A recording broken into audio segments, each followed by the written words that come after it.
국회에서는 잠시 뒤 오전 10시부터 벌써 이제 10시가 됐네요. 10시부터 박범계 법무부 장관 후보자에 대한 인사청문회를 엽니다. 재산 신고 누락 의혹 등 개인 신상 문제와 검찰 개혁 계획 등을 두고 여야의 치열한 공방이 예상됩니다. 네, 국회에 나가 있는 취재기자 연결해서 자세히 알아보겠습니다. 송재인 기자. 네, 국회입니다. 네.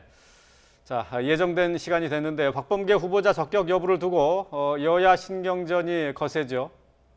네, 그렇습니다. 박범계 법무부 장관 후보자에 대한 국회 인사청문회는 잠시 뒤에 열릴 예정인데요. 재산신고 누락 의혹부터 법무법인 출자, 고시생 폭행 논란 등 신상 문제가 이미 제기되어 온 만큼 여야의 치열한 공방이 예상됩니다. 박 후보자는 인사청문회 출석을 위해 국회로 들어오면서 의혹들을 잘 설명할 수 있다고 강조했는데요. 직접 들어보겠습니다. 겸손한 자세로 청문회 잘 임하도록 하겠습니다. 특히 도덕성 관련 의혹이 좀 많이 제기되는데 이 부분 좀 어떻게 받아들이십니까? 잘 설명드릴 수 있습니다. 네, 더불어민주당은 박 후보자가 국회에 제출한 자료를 보면 대부분의 의혹이 이미 소명됐다며 권력기관 개혁을 위해 신속하게 임명해야 한다는 입장인데요. 반면 국민의힘은 박 후보자의 자진 사퇴와 문 대통령의 지명 철회를 요구하고 있습니다. 무엇보다 박 후보자의 도덕성 문제가 심각하다며 부적격하다는 입장을 고수하고 있는데요. 민주당이 관련 증인과 참고인 채택을 거부하면서 국민의힘은 어제 자체 검증에 나서기도 했습니다. 지난 2018년 불법 선거자금 요구 의혹과 관련해선 전 대전시 의원을, 또 고시생 폭행 의혹과 관련해선 당사자라고 주장하는 단체 대표를 불러 장외 청문회를 진행했습니다.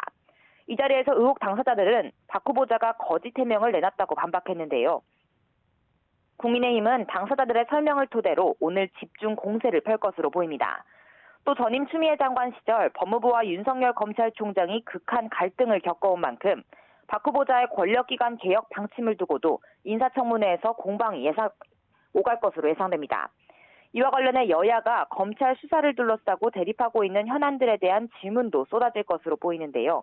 김학의 전 법무부 차관에 대한 출국금지 위법성 논란, 또 월성원전 1호기 조기 폐쇄 수사, 윤석열 총장 일가와 관련한 수사 등이 대상으로 꼽힙니다.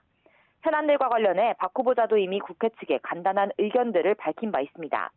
월성원전 경제성 부당평가 의혹 사건과 관련해선 검찰이 정치적 목적으로 과잉 수사를 하고 있다는 비판도 있다며 장관으로 임명되면 법과 원칙에 따라 수사가 이뤄지도록 적절히 지휘 감독하겠다고 강조했습니다.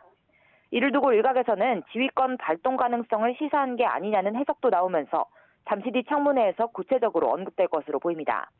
또 윤 총장 가족 관련 수사를 법과 원칙에 따라 신속하게 진행되게 지휘 감독하겠다고 밝힌 것 역시 진위를 두고 공방이 오갈 것으로 보입니다.